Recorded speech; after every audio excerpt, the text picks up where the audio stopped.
हम लोग जब भोजन करते हैं तो क्या होता है, लार प्रोड्यूस होता है, स्लाइबा, स्लाइबेशन होता है, लार प्रोड्यूस होता है बॉडी में, और वो क्या करता है, फूड के साथ मिक्स हो जाता है। ठीक है, फूड को म्यूसिलेजिनस बनाता है, चिपचिपा बनाता है। उससे क्या होता है, नीचे की तरफ मूव करने में आसानी होती है। देखो 12 दांत ऐसे होंगे जो परमानेंट होंगे, जो एक ही बार आएंगे, 20 ऐसे होंगे जो टूटेंगे। अगर 32 दांत हैं, 20 टूट जा रहा तो 12 दांत तो परमानेंट आएंगे ना। तो पूछा जाए परमानेंट कितने आते हैं तो 12 आते हैं, 20 टूट जाते हैं। मानव जीवन में कितने दांत आते हैं तो 52 आते हैं। ठीक है, याद रहेगा, यहाँ तक कोई डाउट? देखो कहा जाता है कंप्लीट पाचक एंजाइम किससे निकलता है तो पैनक्रियाज से। पैनक्रियाज से जो एंजाइम निकलेगा वो सबका पाचन कर देगा, प्रोटीन को तोड़ेगा, वो फैट को तोड़ देगा, कार्बोहाइड्रेट को भी तोड़ देगा, वो क्या करेगा, सबको तोड़ देगा।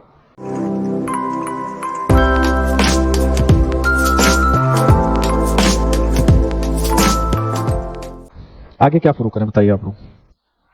डाइजेस्टिव सिस्टम शुरू करें?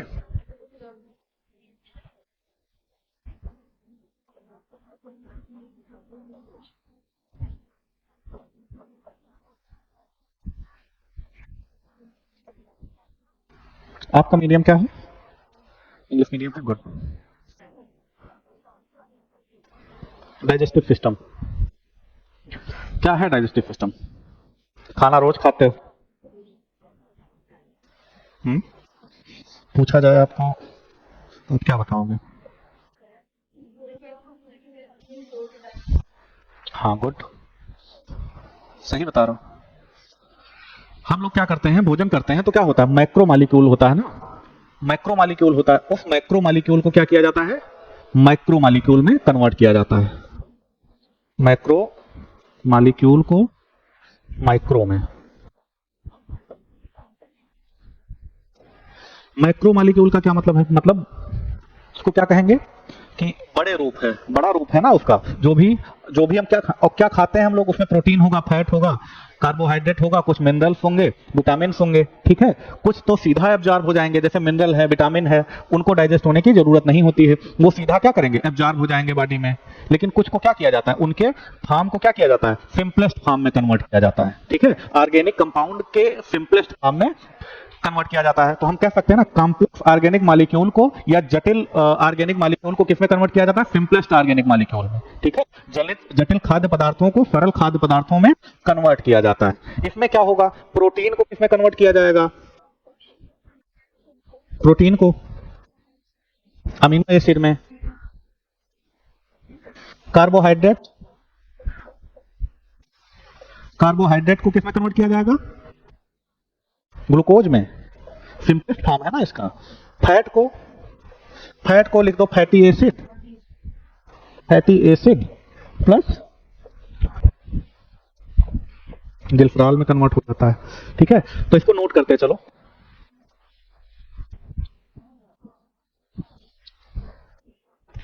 ठीक है, जटिल खाद्य पदार्थ किसमें कन्वर्ट हो रहा है, सरल खाद्य पदार्थों में। अब ये प्रोसेस कैसी है, केमिकल प्रोसेस है कि फिजिकल प्रोसेस है डाइजेशन? पक्का? दांत का यूज नहीं करते हो? दांत का अगर यूज करोगे तो भौतिक प्रक्रिया हो जाएगी ना। तो हम कहेंगे digestion is the physiochemical process, भौतिक रासायनिक प्रक्रिया है। तो क्या लिखोगे, भौतिक रासायनिक प्रक्रिया, physio, digestion is a physiochemical process.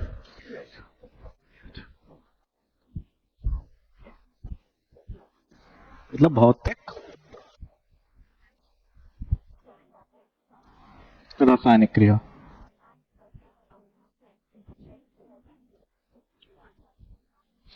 Food क्या होता है, माउथ से नीचे भी तो जाएगा, तो सारी प्रक्रियाएं केमिकल नहीं है ना, सारी प्रक्रियाएं नीचे मूव कर रहा है, तो वो तो फिजिकल प्रोसेस हो जाएगी।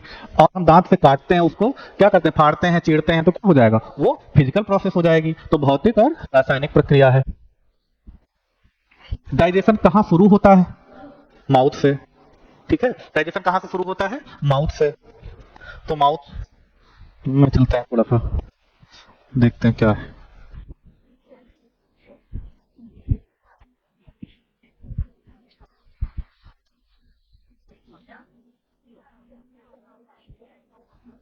माउथ में क्या होते हैं, दांत होते हैं ना, टीथ।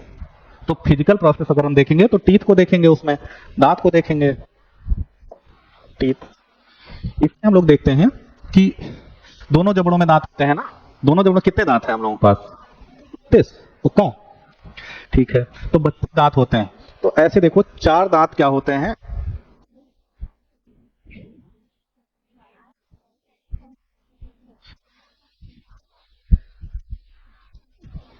देखो चार दांत के बीच में एक दांत नुकीला होता है, देखा है कि नहीं, ये किनारे वाला नुकीला होता है ना। उसके बाद फिर क्या होता है, दो दांत ऐसे यहां होते हैं, ऐसे इस तरफ भी होगा, ठीक है। उसके बाद फिर कितने दांत होंगे, और 6 दांत, 3 इधर और 3 इधर।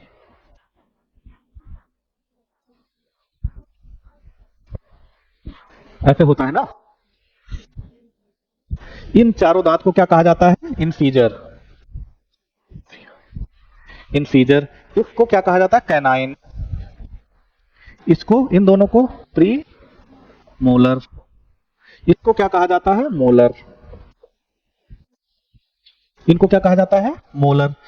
इसको हिंदी में क्या कहा जाता है, इनफीजर को, हाँ राइट, कृंतक। और इसको कहा जाता है कृंतक, कृंतक, रदनक, अग्रचौड़क। इंग्लिश थोड़ा ज्यादा सही है, चौड़क, ठीक है। और उनका कोई भरोसा नहीं, वो इनफीजर को ऐसे लिख सकते हैं, इनफीजर। तो इसलिए जानिए तो दोनों जानिए, हिंदी वालों के लिए ज्यादा चुनौती है। इसका काम क्या है, इस वाले दांत का क्या काम है, इसका काम है काटना, ठीक है, कटिंग के लिए यूज किया जाता है। बच्चों में बहुत विशिष्ट हथियार होता है, जब वो कुछ नहीं कर पाते तो इसी का यूज करते हैं। ये कौन सा दांत है, इसका काम क्या है, चीरना, चीरने के लिए यूज होता है ना, ये चीरने के लिए यूज होता है। मांसाहारी जानवर जितने हैं उसमें ये क्या होता है, ज्यादा मजबूत होता है, ज्यादा बड़े होते हैं। तो हम लोगों के फिल्मों में या जो हम लोगों के विलन जैसे हम कहते हैं कि राक्षस है वो ऐसा, तो उसमें ये दांत बड़ा दिखाया जाता है कि मतलब वो खा जाएगा मानवों को, ठीक है। ये दांत क्या करता है, पीसने का। ये सब क्या करते हैं, पीसने का काम करेंगे। और ये क्या करेंगे, एकदम फाइन फाइन पार्टिकल में कन्वर्ट करेंगे, ठीक है। ये भी यही काम करते हैं, पीसने का। टोटल कितने दांत हैं इसमें, 16। तो 16 क्या होगा, ऊपर की तरफ होगा। तो एक आता है डेंटल फार्मूला,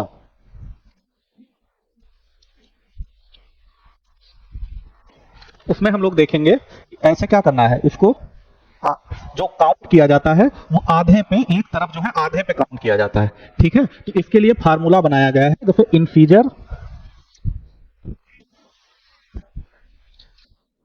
में क्या किया जाता है, इनफीजर, कैनाइन, प्रीमोलर एंड मोलर। और इसके नीचे भी इनफीजर, कैनाइन, प्रीमोलर और मोलर, ऐसे लिख लिया जाता है, ठीक है। अब यहां काउंट करो, आधे पे, आधे पे काउंट करना। इनफीजर कितना है, यहां 2 है ना, तो 2 हो जाएगा, उसके नीचे लिखना। ये डेंटल फार्मूला, ये हो गया। कैनाइन क्या हो गया, 1 हो गया। प्रीमोलर कितना हो गया, 2। और मोलर कितने हो गए, 3। तो यही हुआ फार्मूला ना, नीचे भी क्या हो जाएगा, यही हो जाएगा। तो ये क्या है, डेंटल फार्मूला है। 2 1 3 3 2 5 5 3 8, 8 इधर 8 इधर, नहीं नहीं डिवाइडेड 2 नहीं होगा, 8 इंटू 2 होगा, ठीक है। 8 है ये, 8 है 16 इंटू 2, ठीक है। इसमें 2 से कर दोगे तो क्या आ जाएगा, टोटल कितने दांत हैं वो आ जाएंगे। तो 32 है, ठीक है। कितने दांत ऐसे हैं, एक बार क्वेश्चन पूछा गया, कितने दांत ऐसे हैं जो दोबारा निकलते हैं, क्वेश्चन पूछा गया है। 20 दांत ऐसे होते हैं जो दोबारा निकलते हैं। पूछा जाए पूरे जीवन काल में कितने दांत होते हैं, मानव शरीर में पूरे जीवन काल में कितने दांत होते हैं। तो 20 तो टूट गए दोबारा, और टोटल 32 तो कितने हो गए, 52 हो गए ना। तो पूरे जीवन काल में 52 निकलते हैं, 20 टूट जाते हैं तो 32, या 20 उन्हीं के स्थान पे नए निकलते हैं ना। अब बच्चों में क्या होता है, बच्चों में अलग होता है ना, ऐसे थोड़ा इतने दांत थोड़ा ना बच्चों के पास होता है, सब नहीं होते हैं ना। तो बच्चों में क्या होगा, बच्चों में क्या होता है, ये दांत होते हैं। बच्चों का फार्मूला देखिए, यही फिर नोट करिए, इनफीजर कैनाइन। बच्चों में क्या होगा, इनफीजर क्या होगा, बच्चों में होगा तो 2 हो गया। कैनाइन 1 दांत, ये भी होगा। उसके बाद ये वाले दांत देखेंगे बच्चों में बाद में आते हैं, ये वाले, ठीक है। तो प्री मोलर उनमें क्या होगा, नहीं होगा। इनफीजर कैनाइन प्री मोलर बच्चों में क्या होगा, नहीं होगा। और जो लास्ट वाला दांत है, इसमें तीसरा जो है, इधर का और इधर का, समझ रहे हैं ना। तो ये दोनों साइड हो गए, तो 4 दांत जो है, मतलब ऊपर नीचे दोनों जबड़े में 4 दांत क्या होता है, नहीं आते हैं। 21 0, और यहां क्या हो जाएगा, ये 2 हो जाएगा ना, 2 हो गया। तो नीचे भी वही होगा, अब समझ में आ रहा है? ये दांत आएगा, ये आएगा, ये दो आएगा, सर ये दो नहीं आएगा, ठीक है, ये बाद में आएगा, और इसमें एक दांत नहीं आता है। तो इस दांत को क्या कहा जाता है? क्या? नहीं, ये दांत है जो टूट जाते हैं उनको कहा जाता है, दूध के दांत उनको कहा जाता है जो टूट जाते हैं। बुद्धि, अच्छा, विजडम टीथ कहा जाता है, अक्ल के दांत कहा जाता है। कहते नहीं अभी अक्ल के दांत तुम्हारे नहीं आए, ठीक है, तो इसको क्या कहा जाता है? Wisdom teeth, wisdom teeth, wisdom teeth इधर भी हो जाएगा और ऊपर नीचे भी दोनों जबड़े में होगा, ठीक है। तो ये क्या होता है? 22 साल के बाद आता है मेनली, ठीक है, 22 साल के बाद आता है ना। समझ में आया? यहां तक कोई डाउट? दांत समझ गए? आज कोई दिक्कत नहीं होगी ना दांत में? ठीक है, तो देखो 12 दांत ऐसे होंगे जो परमानेंट होंगे, जो एक ही बार आएंगे। 20 ऐसे होंगे जो टूटेंगे। अगर 32 दांत हैं, 32 है, 20 टूट जा रहा, तो 12 दांत तो परमानेंट आएंगे ना। तो पूछा जाए परमानेंट कितने आते हैं, तो 12 आते हैं। 20 टूट जाते हैं। मानो जीवन में कितने दांत आते हैं, तो 52 आते हैं, ठीक है, याद रहेगा? यहां तक कोई डाउट? अब दांत पे थोड़ा सा उसका केमिकल कंपोजिशन दांत का देखते हैं।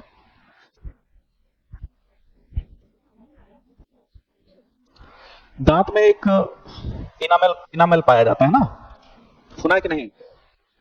सॉरी, इनामल, इसको ऐसे ही लिख लो।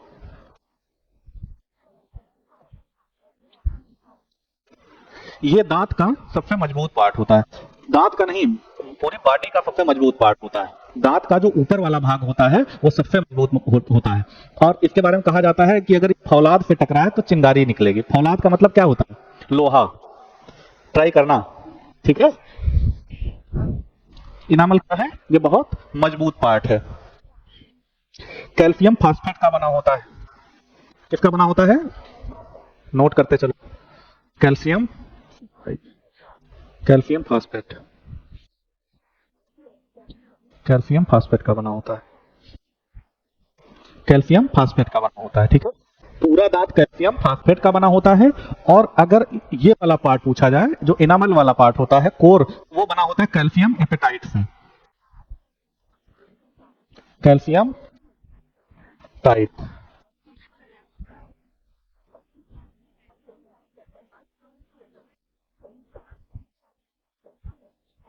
एपेटाइट, कैल्शियम एपेटाइट से। जो एनामल वाला पार्ट है वो किसका? अपना पूरा दांत पूछे तो कैल्शियम फास्फेट से। और वैसे एनामल स्पेशली अगर पूछे, अगर ऑप्शन में ना हो, अगर ये कैल्शियम एपेटाइट ना हो, तब आप कैल्शियम फास्फेट लगा, कोई दिक्कत नहीं है। अगर ऑप्शन में स्पेशली दिया हुआ है और ये अगर दिया होगा तो ये पक्का नहीं होगा, ठीक है, एक ही देगा दोनों में से, तो कंफ्यूज नहीं होना है। यहां क्लियर हुआ? यहां तो कोई डाउट? बढ़े आगे।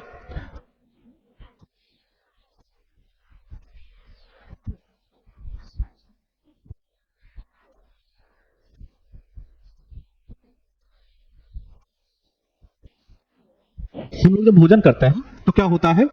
लार प्रोड्यूस होता है ना, स्लाइबा, स्लाइबेशन होता है, लार प्रोड्यूस होता है बॉडी में। और वो क्या करता है? फूड के साथ मिक्स हो जाता है, ठीक है। फूड को म्यूसलेजिनस बनाता है ना, चिपचिपा बनाता है। उससे क्या होता है? नीचे की तरफ मूव करने में आसानी होती है। तो क्या माउथ में डाइजेशन होता है? क्या डाइजेस्ट होता है? कार्बोहाइड्रेट जो है पार्सली डाइजेशन क्या होता है? माउथ में शुरू हो जाता है। माउथ में क्या होता है? डाइजेशन शुरू हो जाता है। एक टाइलिन होता है, टाइलिन या फ्लाइबरी एमाइलेज, माउथ में टाइलिन पाया जाता है या फ्लाइबरी एमाइलेज। वो क्या करता है? वो कार्बोहाइड्रेट को डाइजेस्ट करता है। होता क्या है कि जो कार्बोहाइड्रेट हम लोग यूज करते हैं उसमें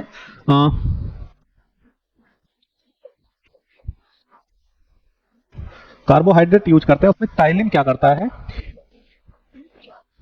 टाइलिन, इसी को क्या कहा जाता है? फ्लाइबरी, फ्लाइबरी एमाइलेज। दोनों पूछा गया, ठीक है। ये क्या करता है? कार्बोहाइड्रेट को तोड़ देता है। तोड़ देता है तो होता क्या है? हमें कभी आप लोग ऑब्जर्व करिएगा, रोटी कुछ लंबे समय तक कूचिए तो मीठी लगने लगेगी। वो मीठापन क्यों आता है? कार्बोहाइड्रेट के कारण। कार्बोहाइड्रेट का क्या होता है? माउथ में डाइजेशन शुरू हो जाता है। उसके बाद हमारी बॉडी में क्या होता है? एक मूवमेंट शुरू होता है, उसको कहा जाता है पेरिस्टाल्टिक मूवमेंट, क्रमानुकुंचन गति। माउथ से जो अंदर जाता है फूड, स्टमच में जाता है, तो एक मूवमेंट शुरू होता है, उसको कहा जाता है क्या? पेरिस्टाल्टिक मूवमेंट या क्रमानुकुंचन गति। उसके कारण ये क्वेश्चन पूछा गया किस गति के कारण, तो क्रमानुकुंचन गति या पेरिस्टाल्टिक मूवमेंट के कारण क्या होता है, फूड नीचे की तरफ जाता है। ठीक है, अब एक डायग्राम बनाते हैं हम लोग थोड़ा सा इसका। ये किसमें कन्वर्ट होगा, माल्टोज में। इसको बना लो माल्टोज में। ये माल्टोज क्या है, डाइसैकराइड। ये क्या है, डाइसैकराइड। माल्टोज क्या है, डाइसैकराइड है। ये टेस्ट में मीठा होता है, तभी हमें क्या होता है, तभी हमें मीठा लगता है, डाइसैकराइड में कन्वर्ट होगा। और माउथ में क्या होता है, देखते हैं इसको,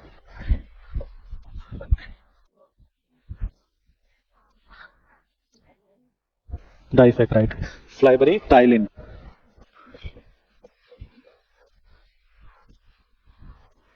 फ्लाइबरी एमाइलेज। क्वेश्चन आप लोगों में पूछा गया है कि एमाइलेज किसका पाचन करता है, तो एमाइलेज हमेशा कार्बोहाइड्रेट का पाचन करता है, इसको ध्यान रखना है। ठीक है, किसका पाचन करता है एमाइलेज, कभी फ्लाइबरी एमाइलेज अगर ना दे, सिर्फ एमाइलेज पूछे, तब भी किसका पाचन करेगा, ये कार्बोहाइड्रेट का। हमारी बॉडी में क्या होता है, तीन पेयर, हमारे माउथ में तीन पेयर जो है फ्लाइबरी ग्लैंड पाई जाती हैं। ठीक है, 3 पेयर फ्लाइबरी ग्लैंड पाई जाती हैं जो स्लाइवा का सिक्रीशन करती हैं। तो वो कौन कौन सी ग्लैंड है, एक है पैराटिड, सबलिंगुअल और सब मैंडिबुलर, तीन है। ठीक है, कौन कौन सी हैं, पैराटिड और सब मैंडिबुलर एंड सब lingual, 3 फ्लाइबरी gland.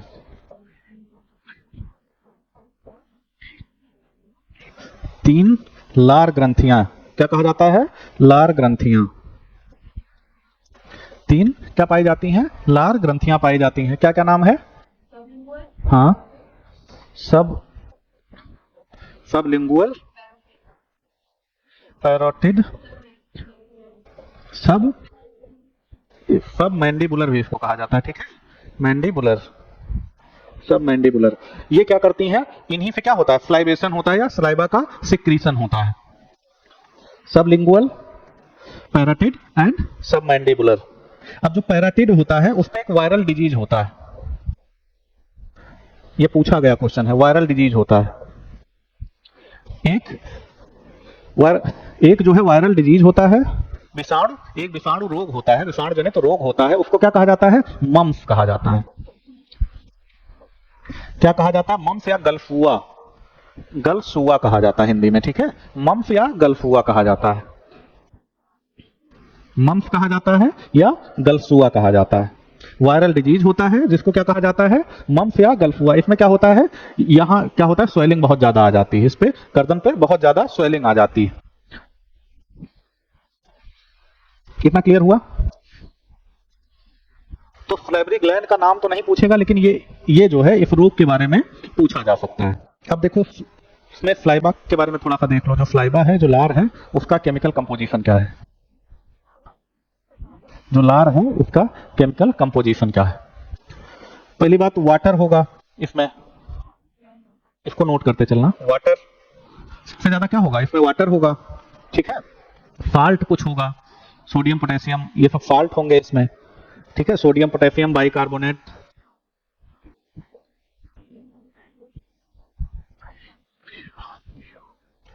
Bicarbonate, sodium potassium और बाइकार्बोनेट। एक लाइसोजाइम पाया जाता है इसमें, लाइसोजाइम। ठीक है, इसमें क्या पाया जाता है, लाइसोजाइम। लाइसोजाइम क्या करेगा, लाइसोजाइम क्या करेगा, जो भी फूड के द्वारा बैक्टीरिया चले जाता है उनको क्या करता है, ये किल कर देता है। तो बैक्टीरिया को क्या करता है, ये बैक्टीरिया को किल द बैक्टीरिया, बैक्टीरिया को क्या करेगा, ये मार देगा।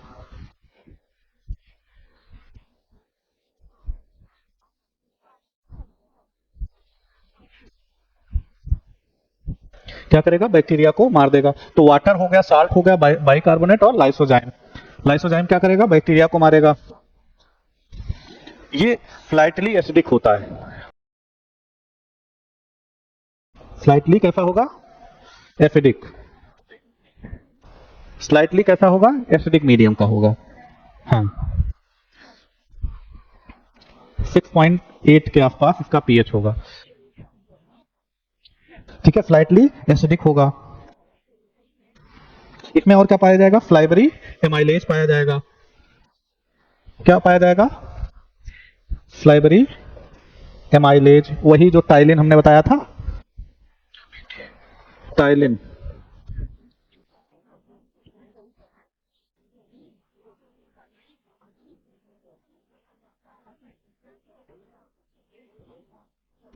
तो ये क्या करेगा? माल्टोज कार्बोहाइड्रेट को क्या करेगा? माल्टोज में बदलेगा। माल्टोज क्या है? डाइसैकराइड है। माल्टोज क्या है? डाइसैकराइड।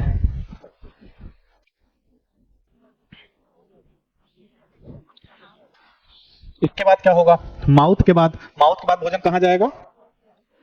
ओसोफेगस में कोई रिएक्शन नहीं होती है, ठीक है, ओसोफेगस में कुछ नहीं होता। ओसोफेगस एक नली है, उसके द्वारा क्या होता है? भोजन पास होता है बस, वहां कोई एक्टिविटी नहीं होती है ओसोफेगस में, ठीक है, ओसोफेगस में कोई एक्टिविटी नहीं होगी।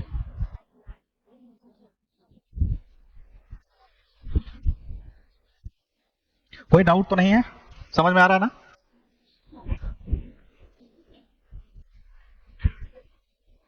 थोड़ा सा डायग्राम बना लो एक, और बनाने का प्रयास कर रहा हूं।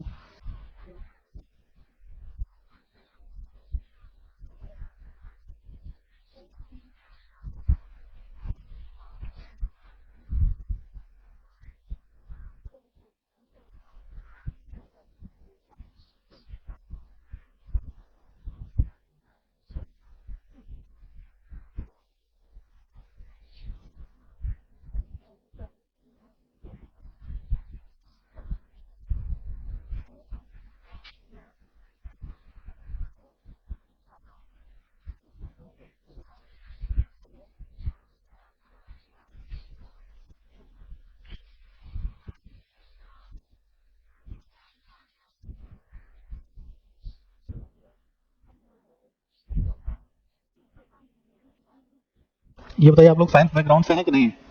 साइंस बैकग्राउंड से कोई है यहाँ? आप लोग नहीं है ना? अच्छा, तभी बनवा रहे हो। कोई बात नहीं, ऐसे बना लो, कोई बहुत समझना है, परेशान ना होइए इसकी वजह से।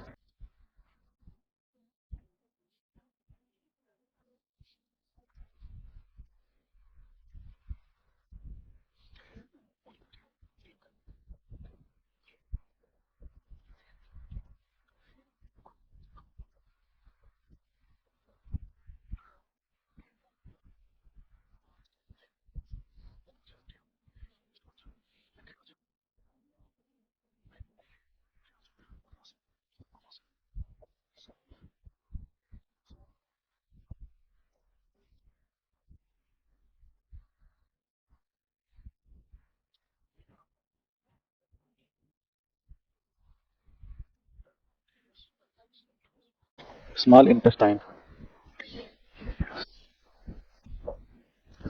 जो फिजियोलॉजी में सबसे ज्यादा क्वेश्चन पूछे जाते हैं, वो मुझे लगता है यही डाइजेस्टिव सिस्टम से। एक क्वेश्चन हर साल लगभग आता है, हर एग्जाम में एक क्वेश्चन आता है यहाँ पे।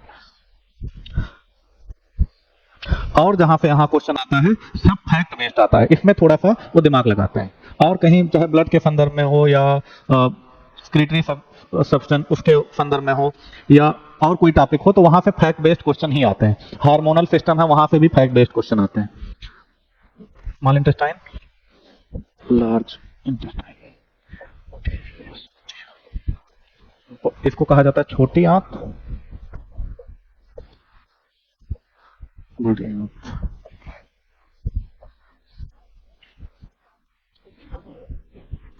बना लिया सबने? जब हम भोजन करते हैं तो क्या होता है? फ्लाइबा स्लाइबेशन होता है। फ्लाइबा क्या होता है? फूड में मिलता है, तो फ्लाइबा प्लस फूड ये मिलता है, तो उसको कहा जाता है बोलस। क्या कहा जाता है? बोलस। फ्लाइबा और फूड मिलेगा तो क्या कहा जाएगा? बोलस। ये बोलस जो है अंदर आएगा ऐसे ईसोफेगस के थ्रू, तो होगा क्या कि इसकी जो ये ओसोफेगस है, ऐसे नीचे की तरफ आएगा। इसकी वाल जो है कैसी होती है? उसकी वॉल जो है मस्कुलर होती है, ठीक है। तो आसानी से क्या होगा, नीचे की तरफ फूड क्या होगा, इसमें पास होगा। इसको क्या कहेंगे, किस मूवमेंट के कारण, हमने बताया था पेरिस्टाल्टिक मूवमेंट के कारण आएगा। भोजन नीचे कैसे आएगा, माउथ से नीचे भोजन आएगा, तो किस मूवमेंट के कारण आएगा, तो यहां लिख लीजिए पेरिस्टाल्टिक मूवमेंट, पेरिस्टाल्टिक मूवमेंट। इसको हिंदी में कहा जाता है क्रमानुकुंचन, क्रमानुकुंचन गति के कारण ये भोजन क्या होता है, नीचे आता है। नीचे आएगा तो कहां आएगा, स्टमच में आएगा, ठीक है। नीचे आएगा तो कहां आएगा, स्टमच में आएगा। और भोजन स्टमच में आता है तो यहां ये क्या है, यहां कुछ गैस्ट्रिक जूस रिलीज होता है। क्या रिलीज होता है, गैस्ट्रिक जूस, जो क्या करता है, डाइजेशन प्रारंभ करता है। ऊपर हमने क्या देखा था, माउथ में किसका डाइजेशन हुआ था, कार्बोहाइड्रेट का।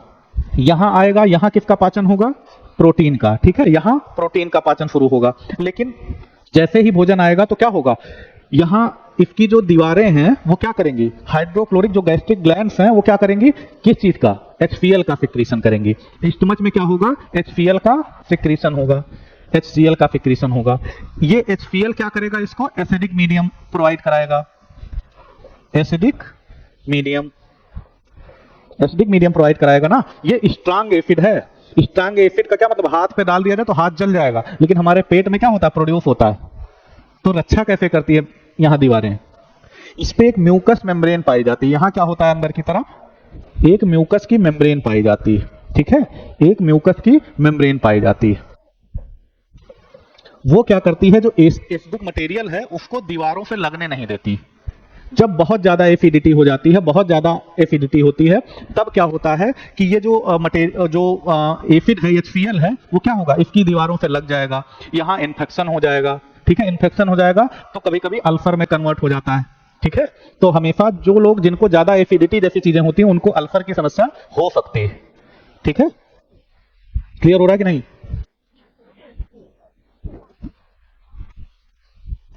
यहां और क्या हुआ, यहां भोजन आएगा, यहां डाइजेशन प्रारंभ होगा, ठीक है। यहां कुछ सेक्रीशन किस चीज का हुआ है, पेप्सिन का होगा ना। पेप्सिन का, पेप्सिन किसको पचाएगा, देखो होता है पेप्सिनोजन का सेक्रीशन। यहां जो गैस्ट्रिक ग्लैंड है, कुछ ग्लैंड है, वो क्या किसका सेक्रीशन करेंगे, पेप्सिनोजन का।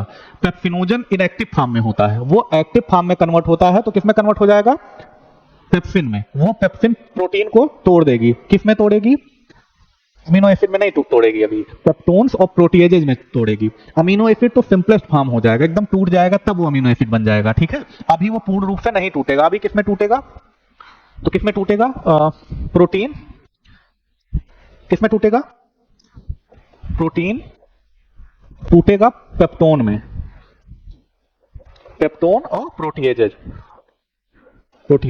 ठीक है। ये क्या है, ये भी प्रोटीन के छोटे पार्ट हैं, ठीक है। किसकी प्रेजेंस में टूट रहा है, पेप्सिन। पेप्सिन कहां से बना है, पेप्सिनोजन से। पेप्सिनोजन इनएक्टिव फॉर्म में था। HCl की प्रेजेंस में, मतलब एसिडिक मीडियम, हमने कहा था एसिडिक मीडियम प्रोवाइड कर दिया ना HCl ने। जैसे इसका मीडियम एसिडिक होगा तो ये क्या हो जाएगा, ये इनएक्टिव से एक्टिव हो जाएगा। एक्टिव हो जाएगा तो किसमें कन्वर्ट हो जाएगा, पेप्सिन में कन्वर्ट हो जाएगा। और पेप्सिन इस प्रोटीन को किसमें तोड़ देगा, ठीक है। कुछ क्लियर हुआ थोड़ा बहुत। तो यहां किस चीज का पाचन हुआ, प्रोटीन का। उसके बाद क्या होगा, अब यहां क्या आया था, बोलस आया था ना। बोलस नीचे गया, नीचे जा रहा, अब किस चीज का पाचन होगा। अब ये बोलस जो है, जब पाचन हो गया, नीचे जा रहा है, यानी यहां जा रहा है। अब यहां कौन सा पार्ट है, इंटेस्टाइन।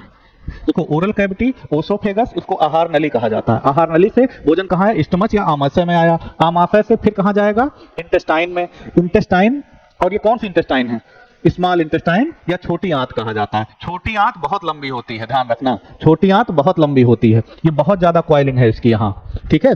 इसमें आएगा भोजन। अब यहाँ मीडियम क्या था, मीडियम क्या था, अभी तक एसिडिक मीडियम है ना। अब क्या करेगा, ये क्या है, पैनक्रियाज है।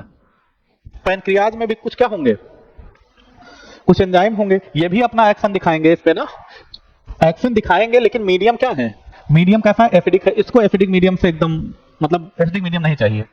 अब क्या होगा, तो यहां क्या है, ये लीवर है, यकृत है। लीवर से क्या होगा, यहां से दाल निकलता है, ठीक है। वो इसमें हाँ गाल ब्लैडर में क्या होगा, गाल एकत्रित होगा। अब वो क्या होगा, यहाँ क्या होगा, उसकी डेंसिटी मेनली बढ़ जाती है। तो वो जो फैट होता है वो फैट को पचाता नहीं है लेकिन मदद करता है। फैट को क्या करता है, इमल्सीफाई कर देता है, पाइसीकरण उसका कर देता है। पाइसीकरण का क्या मतलब हुआ कि मतलब उसको फैट जो होता है उसके छोटे छोटे टुकड़ों में कन्वर्ट कर देता है, उसका डाइजेशन आसान हो जाता है कुल मिला के। तो यहाँ जब ये आएगा, इधर से यहाँ आएगा तो क्या हो जाएगा, अब फैट का क्या हो जाएगा, पाइसीकरण हो जाएगा या इमल्सिफिकेशन हो जाएगा। यहां से फिर क्या रिलीज होगा, फैट यहां आ रहा है ना, यहां पे अब इसमें कार्बोहाइड्रेट भी है, प्रोटीन भी है, लेकिन पूर्ण रूप से अभी डाइजेस्ट नहीं हुआ है। कार्बोहाइड्रेट भी है, प्रोटीन भी है और क्या है, फैट भी है। तो फैट अब यहां आ रहा है, यहां मीडियम कैसा था, अभी एसिडिक था, लेकिन एसिडिक मीडियम में ये काम नहीं करेगा, तो इसको मीडियम कैसा चाहिए, बेसिक चाहिए। एसिडिक बेसिक समझ रहे हैं क्या होता है, अरे वो तो देखो जैसे देखो 7 pH है ना, 7 pH से कम अगर होगा तो एसिडिक होगा, ज्यादा होगा तो बेसिक हो जाएगा, ठीक है। ज्यादा हो जाएगा तो क्या हो जाएगा, बेसिक हो जाएगा, या इसी को एल्कलाइन कहा जाता है, ठीक है। अम्ल और क्षार, इधर क्या है, अम्लीय है, 7 से कम जाएंगे पीएच ऐसे लिखा जाता है, इधर जाएंगे तो क्या हो जाएगा, ऐसे भी नहीं लिखा जाता है, एच कैपिटल होता है, पी स्मॉल होता है, ठीक है। इधर जाएंगे तो क्या हो जाएगा, 7 से एसिडिक हो जाएगा, और इधर जाएंगे तो अभी क्या था, HCl, इस HCl हमने क्या बताया, स्ट्रांग एसिड है ना, स्ट्रांग एसिड है HCl, और इधर आएंगे तो क्या हो जाएगा, अब यहाँ एसिड आ रहा है ना, भोजन के साथ मिला हुआ है, तो वो आ रहा है नीचे। मीडियम इसको क्या चाहिए, बेसिक चाहिए। बेसिक मीडियम के लिए यहाँ से क्या निकलेगा, गाल निकलेगा, या इसका जो जूस होगा वो आएगा यहाँ, वो आएगा, इस मीडियम को क्या कर देगा, बेसिक मीडियम कर देगा। देखो ये दो काम करेगा, फैट को इमल्सिफाई कर देगा या फैट का पायसीकरण करेगा, और क्या करेगा, मीडियम चेंज कर देगा इसको। इसके बाद क्या होगा, पैनक्रियास से कुछ क्या होगा, पैनक्रियास से देखो कहा जाता है कंप्लीट पाचक एंजाइम किससे निकलता है, तो पैनक्रियास से। पैनक्रियास से जो एंजाइम निकलेगा वो सबका पाचन कर देगा, प्रोटीन को तोड़ेगा, वो फैट को तोड़ देगा, कार्बोहाइड्रेट को भी तोड़ देगा, वो क्या करेगा, सबको तोड़ देगा, ठीक है। यहां तक कोई डाउट किसी को। ऊपर हमने क्या बताया था, यहां से बोलस आ रहा था ना, हमने क्या बताया था, स्लाइबा, लार और भोजन मिलके क्या बनाया था, बोलस बनाया था ना। ये बोलस नीचे आ रहा है, बोलस नीचे आएगा तो इसको क्या हो जाएगा, ये काइम में कन्वर्ट हो जाएगा। यहां जब आएगा नीचे की तरफ तो ये बोलस क्या हो जाएगा, काइम में कन्वर्ट हो जाएगा, इसको काइम कहा जाता है, काइम, बोलस काइम में कन्वर्ट हो जाएगा।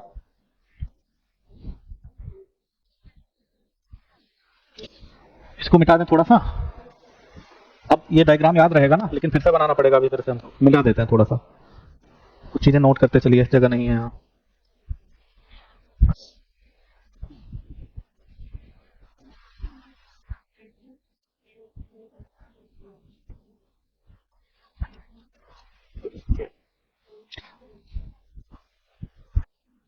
एक थोड़ा थोड़ा नोट करते चलिएगा। इसका केमिकल कंपोजिशन क्या है, जो गैस्ट्रिक जूस है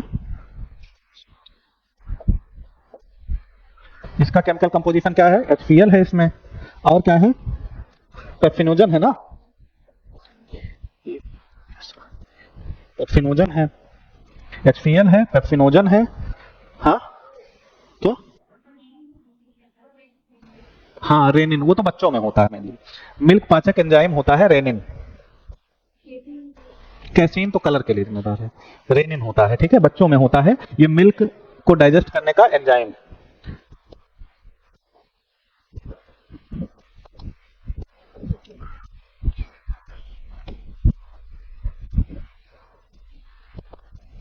मिल्क डाइजेस्टिव एंजाइम रेनिन। अब ये पेप्सिनोजन किसमें कन्वर्ट हो जाएगा, इसको लिख लो, ये ब्रैकेट में यहां लिख लो इनएक्टिव, इनएक्टिव लिख लो, इनएक्टिव फॉर्म में है। ये एक्टिव किससे होगा, तो ऐसे एरो बना के HCl लिख लो, HCl से क्या हो जाएगा, ये एक्टिव हो जाएगा, और किसमें कन्वर्ट हो गया, पेप्सिन में, पेप्सिन में कन्वर्ट हो गया। ये पेप्सिन क्या करेगा, प्रोटीन को, हाँ वही, प्रोटीन को क्या करेगा, किसमें कन्वर्ट करेगा, पॉलीपेप्टाइड कह दो या पेप्टोन कह दो, प्रोटीएजेस कह दो, दोनों वही है, ठीक है। पेप्टोन में तोड़ देगा इसको, पेप्टोन और प्रोटीएजेस, प्रोटीएज हिंदी में ऐसे लिख लो, पेप्टोन पेप्टोन और प्रोटीएज। प्रोटीएज क्लियर हुआ यहां तक? गैस्ट्रिक जूस में क्या है? HCl है, पेप्सिनोजन है और एनिन है। तो पेप्सिनोजन क्या कर रहा है? इनएक्टिव फॉर्म में है। HCl क्या कर रहा है? इसको एक्टिव कर रहा है और ये किसमें कन्वर्ट हो जा रहा है? पेप्सिन में। ये पेप्सिन क्या कर रहा है? प्रोटीन को किसमें तोड़ रहा है? पेप्टोन में और प्रोटीएजेज में। क्लियर हुआ? कोई डाउट यहां तक? ठीक है, ये नोट कर लिया सबने?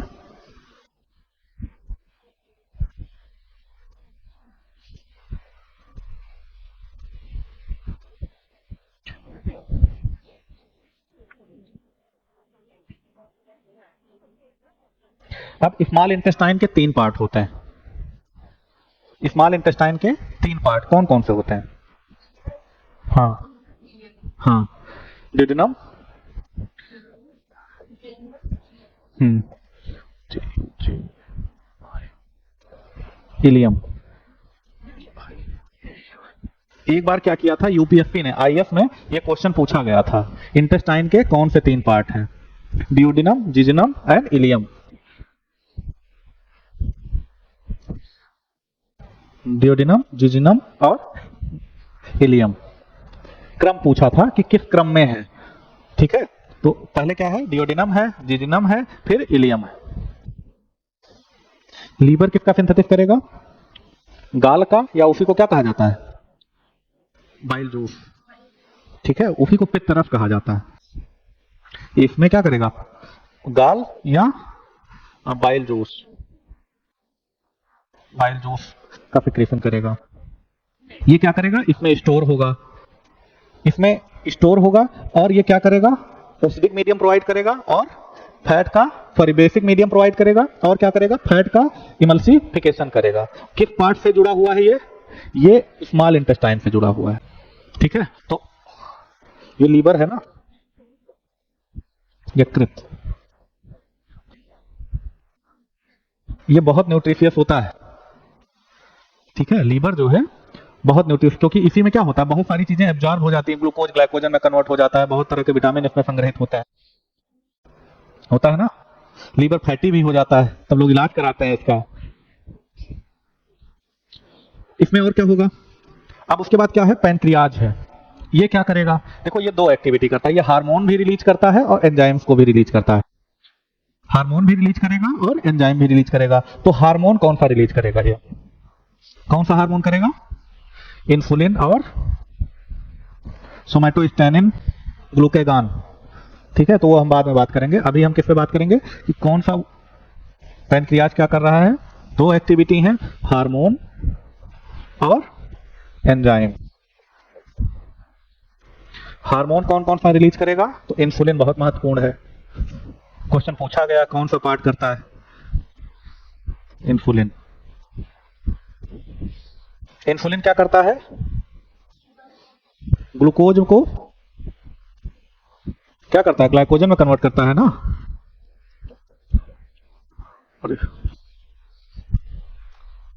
ग्लूकोज को किस में कन्वर्ट करता है? ग्लाइकोजन में। एंजाइम कौन कौन सा होगा? हमने क्या बताया? ये कंप्लीट पाचक एंजाइम प्रोड्यूस करता है। ठीक है, पूछा जाए कि कौन सा पार्ट जो है कंप्लीट पाचक एंजाइम प्रोड्यूस करता है जो सबका पाचन कर दे, तो कौन करेगा? अग्नाशय या पैनक्रियाज। अग्नाशय या पैनक्रियाज। एंजाइम कौन कौन से होंगे? Amylase, maltose,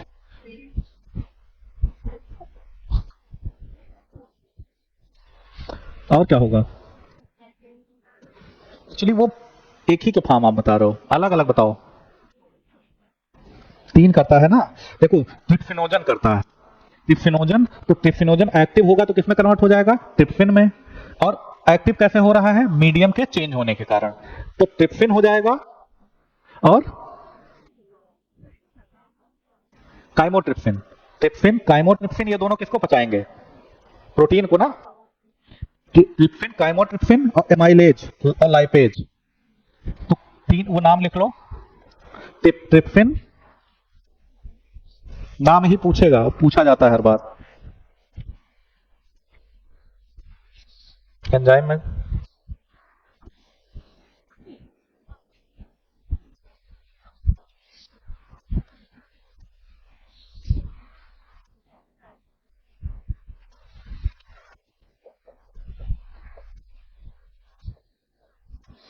trypsin, trypsin, chymotrypsin, हाँ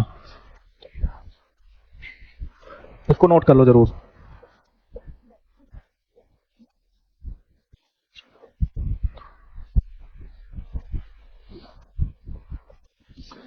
एमाइलेज, एमाइलेज और लाइपेज।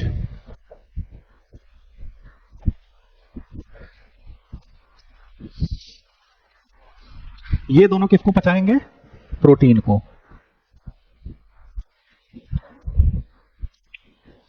ठीक है, ये दोनों किसको पचाएंगे?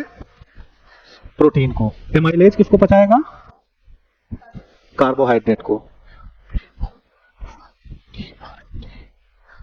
कार्बोहाइड्रेट को। ठीक है, लाइपेज किसको पचाएगा? लिपिड को या फैट को। ठीक है, फैट या लिपिड को। या बसा लिख लीजिए। नाम पूछा जाता है और पूछा गया, अभी क्वेश्चन कराऊंगा तो मैं दिखाऊंगा क्या क्या पूछा गया है। एंजाइम, अग्नाशय से एंजाइम कौन सा? ट्रिप्सिन, काइमोट्रिप्सिन, ये दोनों किसको पचाएंगे? प्रोटीन को। एमाइलेज किसको पचाएगा? कार्बोहाइड्रेट को। लाइपेज किसको पचाएगा? फैट या लिपिड को। ठीक है, याद रहेगा। ट्रिप्सिन, काइमोट्रिप्सिन, लाइपेज, एमाइलेज, याद रहेगा ना? नाम नहीं बोलोगे ना? गुड। लाइपेज फैट को, एमाइलेज कार्बोहाइड्रेट को, ट्रिप्सिन और काइमोट्रिप्सिन प्रोटीन को पचाएगा। अब लगभग सबका जब पाचन हो जाएगा तब कौन सी प्रक्रिया शुरू होती है? एब्जॉर्प्शन की। सारी चीजें सिंपलेस्ट फॉर्म में कन्वर्ट हो चुकी हैं, तब कौन सी प्रक्रिया शुरू होगी? नोट कर रहे हैं? कर चुके? गुड। तो उसके बाद कौन सी प्रक्रिया शुरू होगी? एब्जॉर्प्शन की। एब्जॉर्प्शन कैसे होगा? एब्जॉर्प्शन कौन सा पार्ट करेगा? हाँ हाँ ठीक है, बोलो बोलो, कोई दिक्कत नहीं। ठीक है, स्मॉल इंटेस्टाइन में ही होगा, वो भी करता है एब्जॉर्प्शन का काम, लेकिन वाटर का। ठीक है, वो वाटर का एब्जॉर्प्शन करता है। न्यूट्रिएंट्स का एब्जॉर्प्शन मेनली जो है स्मॉल इंटेस्टाइन ही करती है। स्मॉल इंटेस्टाइन ऐसे आई है, पूरा फैली है। यहां से फिर क्या हुआ है? ये जुड़ी है यहां लार्ज इंटेस्टाइन में, और ये क्या है? एनस है। ये इसको क्या कहा जाता है? अपेंडिक्स। अपेंडिक्स क्या होती है? हाँ, कृमि रूप क्यों कहा जाता है? क्योंकि कृमि की तरह होती है, बहुत छोटी सी होती है, ओम की तरह होती है। ये अवशेषी अंग है। ठीक है, पूंछ का जो प्लेस होता है वही है एक, कुल मिला के जो बंदरों में पूंछ पाई जाती है वही अवशेषी अंग है उसका। मतलब पूंछ पहले रही होगी, अब नहीं है। तो ये क्या है? वेस्टिजियल ऑर्गन है। ये लार्ज इंटेस्टाइन का पार्ट है। ठीक है, ये लार्ज इंटेस्टाइन है। ये क्या करता है? इसमें वाटर का एब्जॉर्प्शन होगा। अब देखो स्मॉल इंटेस्टाइन में एब्जॉर्प्शन कैसे होता है? स्मॉल इंटेस्टाइन में एब्जॉर्प्शन कैसे होता है? अच्छा, एक चीज और है, इसमें पैनक्रियास से जो एंजाइम निकले हैं उन्होंने क्या किया है? इसका पाचन किया है। लेकिन ये सारी चीजें एकदम अपने रूप में क्या हुआ है? नहीं खत्म हुई है ना? सबका पाचन हो गया? अभी नहीं। अभी क्या होगा? वही जो आप अभी बता रहे थे ना, सुक्रोज इसमें कन्वर्ट हो जाएगा, वो वही होगा। तो एंजाइम देखो हमेशा ध्यान रखना, सुक्रोज को कौन पचाएगा? सुक्रेज। AFE जुड़ जाए, ओ जो है जैसे सुक्रोज, AFE जुड़ जाए तो ये जान लेना कि उसको पचाने वाला एंजाइम है। और ये बहुत आसान है, इसको देख के समझ जाओगे, सिर्फ स्पेलिंग देखना और कुछ देखना नहीं है। ओज के स्थान पर एज अगर जुड़ जाए तो उसको पचाने वाला है। ठीक है, अब जैसे गैलेक्टोज है तो गैलेक्टेज हो जाए तो मतलब गैलेक्टोज को पचाने वाला क्या है? गैलेक्टेज। ठीक है, इस तरह आएगा तो कर ले जाओगे।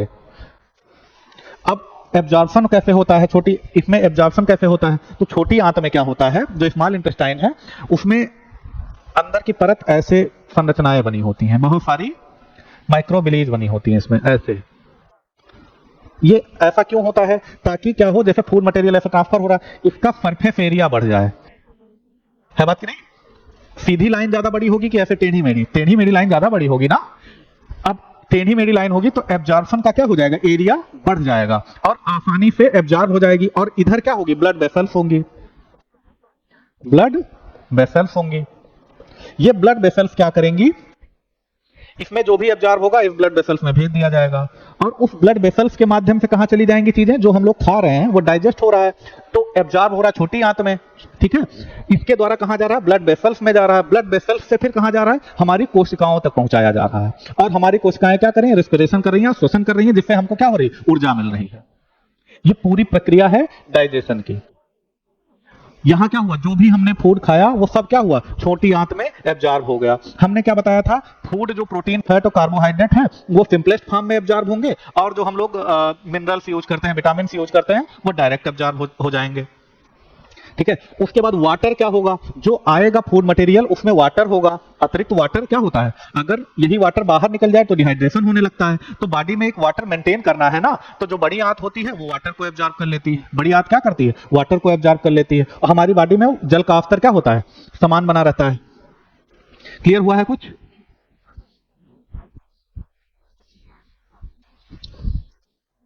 फिर से बता दें एक बार, यहां प्रोटीन का पाचन शुरू हुआ था ना, कौन सा एंजाइम था, HCl एक्टिव करता है किसको, पेप्सिन को, पेप्सिन किस फॉर्म में होता है, पेप्सिनोजन के, तो पेप्सिन पूछा गया है, ठीक है, याद रखना पेप्सिन, तो कहां पाचन कर रहा है, स्टमच में या आमाशय में। उसके बाद यहां से क्या होगा, यहां से जो बाइल आएगा, वो क्या करेगा, वो गॉल ब्लैडर में इकट्ठा होगा, इसमें आएगा, इसका मीडियम चेंज करेगा, और क्या करेगा, मीडियम क्या बना देगा, क्षारीय बना देगा, और क्या करेगा, फैट को इमल्सिफाई कर देगा। यहां से क्या आएगा, प्रोटीन पाचक एंजाइम आएगा, और कार्बोहाइड्रेट के लिए पाचक एंजाइम आएगा, और फैट के लिए। तो प्रोटीन पाचक एंजाइम ट्रिप्सिन है और काइमोट्रिप्सिन है। एमाइलेज किसको पचाएगा, कार्बोहाइड्रेट को, लाइपेज किसको पचाएगा, फैट को, ठीक है। तो कहा जाता है कंप्लीट पाचक एंजाइम कहां से पाया जाता है, तो हम क्या बताएंगे, अग्नाशय से।